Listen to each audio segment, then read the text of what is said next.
ముందు right right right మీ దగ్గరకు వస్తాను. రైట్ వినోద్ కుమార్ గారు, అంటే క్రిమిలియర్ పేరు చెప్పి రిజర్వేషన్లు ఎత్తేసే ప్రమాదం ఉందని వాళ్ళు అంటున్నారు. నిజంగా సాధ్యమవుతుందా? ఇప్పుడు తప్పకుండా అండి. ఇప్పుడు క్రిమిలేయర్ కి ఏం సంబంధం అండి? విద్యా ఉద్యోగ రంగాల్లో క్రిమిలేయర్ తో నింపానండి, నాకు అర్థం కాలే. అసలు విద్యా ఉద్యోగ రంగాలకు క్రిమిలేయర్ కు సంబంధమే లేదు.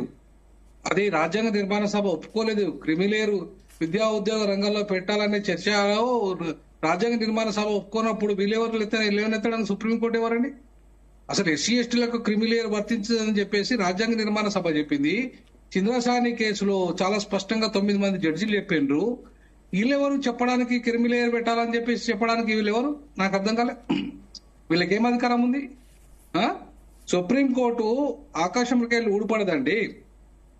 రాజ్యాంగ నిర్మాణము, రాజ్యాంగ మౌలిక సూత్రాల్లో కట్టుబడి సుప్రీంకోర్టు తీర్పులు ఇవ్వాలా. పార్లమెంట్ చేసే చట్టాలకు లోబడి పనిచేయాలి సుప్రీంకోర్టు. అంతేగాని సుప్రీంకోర్టు తన ఇష్టారాజ్యంగా ఇంటర్ప్రిట్ చేసి ఇవాళ మాదిగల మధ్య కొట్లాట ఇప్పుడు ఇదే సుప్రీంకోర్టుని స్టేట్ అడగాల్సుకునే సందర్భంగా మీరు ఉన్నత న్యాయస్థానాల్లో రిజర్వేషన్లు ఎందుకు వ్యతిరేకించారు? నిజంగా మీకు చిత్తశుద్ధి ఉంటే ఇదే సుప్రీంకోర్టు, ఇదే చంద్రచూడు, వీళ్ళంతా వాళ్ళ ఉన్నత న్యాయస్థానాల్లో బీసీ ఎస్సీ ఎస్టీలకు రిజర్వేషన్లు కావాలంటే మీరు ఎందుకు వ్యతిరేకించారు? మీరెందుకు ఎన్జేఎస్సీ చట్టాన్ని నరేంద్ర మోడీ ప్రభుత్వం తీసుకొస్తే దాన్ని ఎందుకు రద్దు చేశారు? ఎన్జేఎస్సీ చట్టం ద్వారా, నేషనల్ జ్యుడిషియల్ కమిషన్ ద్వారా బీసీ ఎస్సీ ఎస్టీల నుండి ఉన్నత న్యాయస్థానాల్లో వాళ్ళకి మెరిటోరియస్ అంతా వాళ్ళు అవకాశాలు వస్తాయి కదా. వాళ్ళందరూ జడ్జిలు అవుతారు కదా, హైకోర్టులలో సుప్రీంకోర్టులో అవుతారు కదా. ఎట్లయితే లోయర్ కోర్టులలో అవుతున్నారో హైకోర్టులో సుప్రీంకోర్టులో కూడా అవుతారు కదా. మీరు ఎందుకు వ్యతిరేకించారు? మీరు నిజంగా మీరు అంత న్యాయమూర్తులైతే, న్యాయానికి కట్టుబడిన న్యాయమూర్తులైతే మీరు బీసీ ఎస్సీ ఎస్టీలో ఎందుకు రానియకుండా చేశారు మీరు అగ్రవర్ణాలు? ఇప్పటికీ ఒక బ్రాహ్మణ కమ్యూనిటీ 63% సుప్రీంకోర్టు న్యాయ వ్యవస్థలో ఎట్లా ఉంటుందండి? ఇది న్యాయ వ్యవస్థైనా, ప్రజాస్వామ్య న్యాయ వ్యవస్థైనా? ఈ ప్రజాస్వామ్య న్యాయ వ్యవస్థ అయితే 63% ఇంకా బ్రాహ్మణ సమాజం ఎట్లా ఉంటది, అగ్రవర్ణ సమాజం ఎట్లా ఉంటది? మొత్తం 90% పైగా అగ్రవర్ణ సమాజమే ఉంటే మరి దేశంలో ఉన్న 85% ఉన్న బీసీ ఎస్టీలకు ఎప్పుడు అవకాశాలు రావాలి?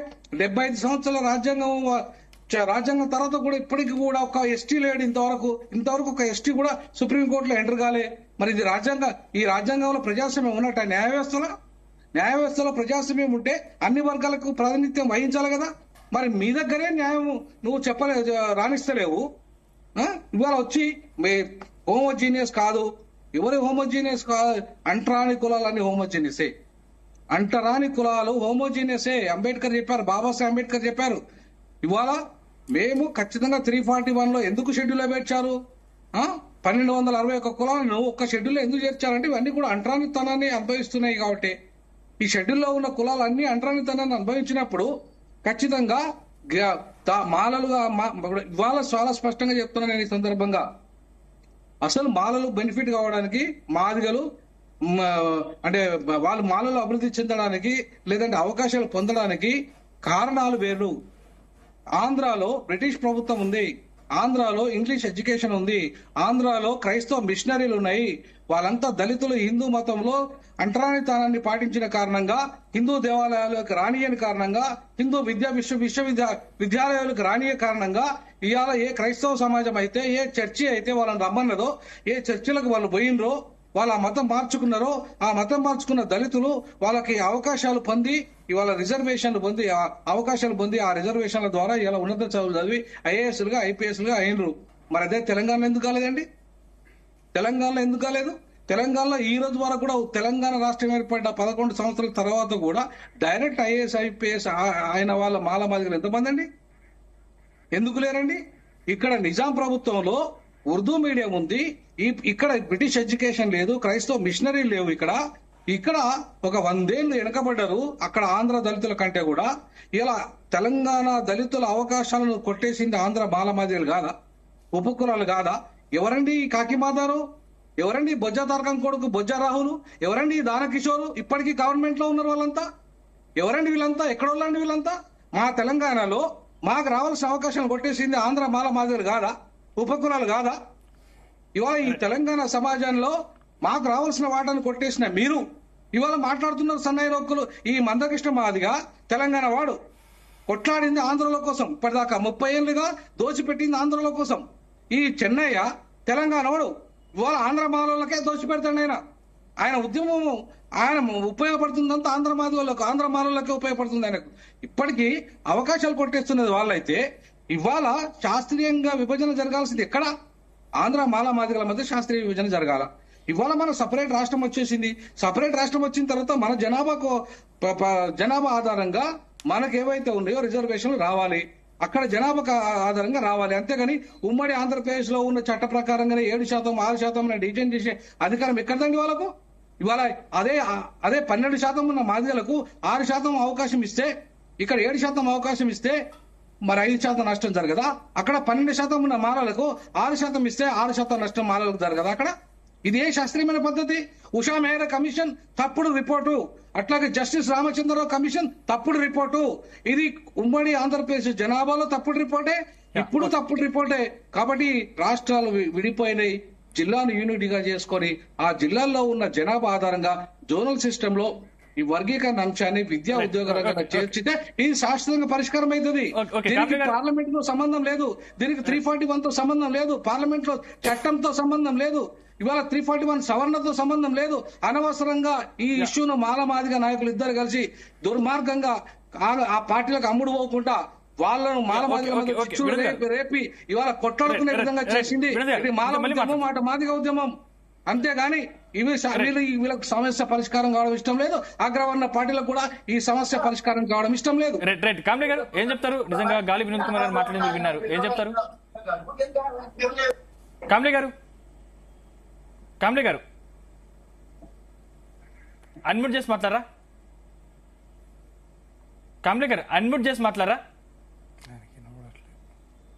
కామ్లే గారు మీరు అన్మ్యూట్ చేసి మాట్లాడరా?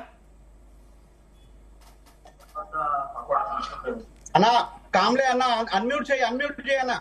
చేసిన ఓకే క్యారియర్ మాట్లాడండి కామ్లే గారు. సారీ గమనించలేదు, చెప్పండి. రైట్, నిజంగా ఇప్పుడు వినోద్ కుమార్ గారు మాట్లాడింది మీరు విన్నారు, ఏం చెప్తారు ఆయన వ్యాఖ్యలపై? వినోద్ కుమార్ గారు ఆల్రెడీ నేను క్లియర్ గా చెప్పాను, లా యూనివర్సిటీకి డీన్ గా చేసినటువంటి వ్యక్తి, చట్ట పరిభాషలో చాలా స్పష్టంగా చెప్పారు. ఇక మిత్రులకు అర్థం కాకుండా ఏదో ధర్మోపదేశాలు, సమన్యాయము, ఆ సినిమా డైలాగులు చెప్తే అయ్యేది కాదు. ఇది సుప్రీంకోర్టు ఇచ్చినటువంటి తీర్పులో క్రిమిలేయర్ అనేది మాండేట్ కాదు, క్రిమిలేయర్ ని తెచ్చే ప్రయత్నం చేసిండ్రు. రిజర్వేషన్ అనేది టైం బాండ్ పెట్టాలని ఒక ప్రయత్నం చేస్తున్నారు. రిజర్వేషన్ ఒక జనరేషన్ కి ఇవ్వాలని ఒక ప్రయత్నం చేస్తున్నారు. రిజర్వేషన్ యొక్క బేసిస్ అన్టచబిలిటీ అయితే అన్టచబిలిటీ కాదు, ఎకనామిక్ క్రైటీరియా తేవాలని ఒక ప్రయత్నం చేసిండ్రు. అదే విధంగా ఏం చేసిందంటే రిజర్వేషన్ క్యాస్ట్ ను ప్రమోట్ చేస్తుంది కాబట్టి అనిసియంట్ ఇండియాలో క్యాస్ట్ లేదు, వర్ణ ధర్మం ఉంది, వర్ణ ధర్మం గొప్పది కాబట్టి దాని ప్రకారం ఇవ్వాలని ఇంకో పంకజ్ మిట్టల్ ఇచ్చినటువంటి జస్టిఫికేషన్లు చెప్తున్నారు. ఇంకోసారి ఏం చెప్తున్నారంటే పూర్తి స్థాయిలో ఎఫిషియన్సీ ఉన్నంత మేరకు ఆ తర్వాత కాలంలో రిజర్వేషన్లు ఎత్తేయాలి. యాక్చువల్లీ సుప్రీంకోర్టు ధర్మాసనం ఇచ్చినటువంటి తీర్పు ఏదైతే ఉందో ఇది ఏ కులాలకు న్యాయం చేసేది కాదు. పాపం వాళ్ళకి అర్థం కాక ఏదో సమన్యాయం అని ఏదో అని ఇది గోల చేస్తున్నారు. కానీ ఆ 1262 కులాలను భూస్థాపితం చేసేటటువంటి డాక్యుమెంట్ అది, సజెషన్స్ అవి.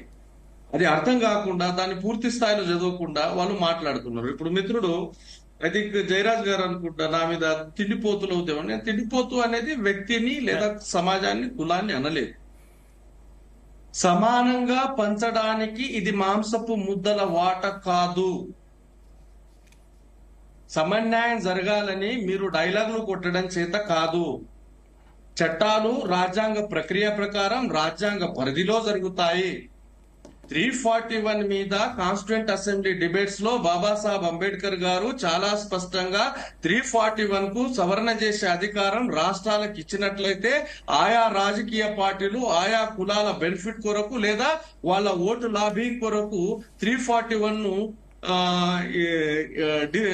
డిస్టర్బ్ చేసే అవకాశాలు ఉన్నాయి. కాబట్టి 341 కు రాష్ట్రాలకు అధికారం ఇవ్వలేదు, అది పార్లమెంట్ కు అధికారం ఇచ్చారు. పార్లమెంట్ కే ఇది అధికారం ఇవ్వడం కాదు, దేశంలో ఉన్నటువంటి అన్ని రాష్ట్రాలకు అధికారం ఇవ్వడం జరిగింది. 50% రాష్ట్రాల అసెంబ్లీలో బిల్లు ఆమోదిస్తే గాని అది పార్లమెంట్ కు రాదు. సమన్యాయం జరగాల, కులాలకు సమానంగా వాటా రావాలా. వాటాలు వేయడానికి ఇది తిండిపోతు పంచాయతా? ఎట్లా వేస్తారు వాటాలు మీరు? రిజర్వేషన్స్ పాలసీ అన్నప్పుడు గ్రూప్ పాలసీ ఉంది, ఇండివిజువల్ పాలసీ ఉంది, ల్యాండ్ పాలసీ ఉంది, ఎకనామిక్ పాలసీ ఉంది, స్కాలర్షిప్ పాలసీ ఉంది. రిజర్వేషన్ మీద కనీస అవగాహన లేకుండా ఫ్రస్ట్రేషన్ కు లోనే మాట్లాడితే చట్టాలైతే ఇప్పటి వరకు మొత్తం సమాజాన్ని భ్రష్టు పట్టించారు, మిస్గైడ్ చేశారు, దోసుక తిన్నారు, దొబ్బి తిన్నారు. మీరు అన్న మాటలు కావా? మాన సమాజాన్ని కించపరుస్తూ పాడిన పాటలు కావా? మిత్రుడికి ఉద్యమ జైవులు తెలుపుతాను మాదిగ దేవాని గారికి, సతీష్ దేవాని గారికి అని చాలా స్పష్టంగా ఒప్పుకున్నాడు. హక్కుల కొరకు ఏ కులం వారకు పోరాటం చేస్తే తప్పు లేదు, అది రాజ్యాంగబద్ధమే. మాలల మీద విమర్శలు చేయడం ఏంటి? ఇక పార్టీకి రాజీనామా చేసి సవాళ్లు విసరడము, రాజీనామా చేయడానిక పోటీ చేసింది? నా దమ్ముంటే మెజారిటీ మాదిగలు ఉన్నటువంటి నీ కాన్స్టిట్యుయెన్సీలో ఎందుకు ఓడించలేదు? ఇప్పుడు డైలాగ్లు మాట్లాడితే సరిపోతుందా? సినిమా డైలాగ్లు మాట్లాడితే కాదు, సమన్యాయం అంటే మాట్లాడితే కాదు. ఇది జరిగేటటువంటి ప్రక్రియ ఏంటంటే ఇది కాన్స్టిట్యూషనల్ ప్రక్రియ. దీనికి ఒక చట్టం ఉంది, ఓ రాజ్యాంగం ఉంది. సుప్రీంకోర్టు రాజ్యాంగానికి లోబడి పనిచేయాలా? సుప్రీంకోర్టు గతంలో రామ మందిర నిర్మాణము చేయమన్నది ఏ బేసిస్ మీద చెప్పింది? చట్టానికి ఏం కావాలా? ఆధారాలు కావాలా? చట్టానికి ఏం కావాలా? రాజ్యాంగబద్ధంగా చేయాలా? ఆధారాలు సేకరించలేదు, చట్టాల బేసిస్ మీద చేయలేదు. రామ మందిర తీర్పు ఎట్లా ఇచ్చిండ్రు? మెజారిటీ ప్రజలు నమ్ముతున్నారు అక్కడ రాముడు పుట్టాడు అని, కాబట్టి ఆ నమ్మకం మేరకు మేము తీర్పు ఇస్తున్నామని చెప్తారా? ఇది సుప్రీంకోర్టు ధర్మాసనమా? బ్రాహ్మణ ధర్మాసనం. ఇక్కడ మిత్రులు అర్థం చేసుకోవాలి. రైట్. ఎమోషనల్ అయి మాట్లాడితే కాదు. చట్టం ఒకటి ఉంది, ఆ చట్టం దేశ రాజ్యాంగానికి లోబడి పనిచేయాలా, రాజ్యాంగ ఫ్రేమ్ కు లోబడి పనిచేయాలా. ప్రభుత్వాల యొక్క ఒత్తిడి మేరకు వాళ్ళ ఇష్ట రాజ్యాంగ చట్టాలను మారుస్తా అంటే ఇలాంటి ఉద్యమాలు వస్తాయి.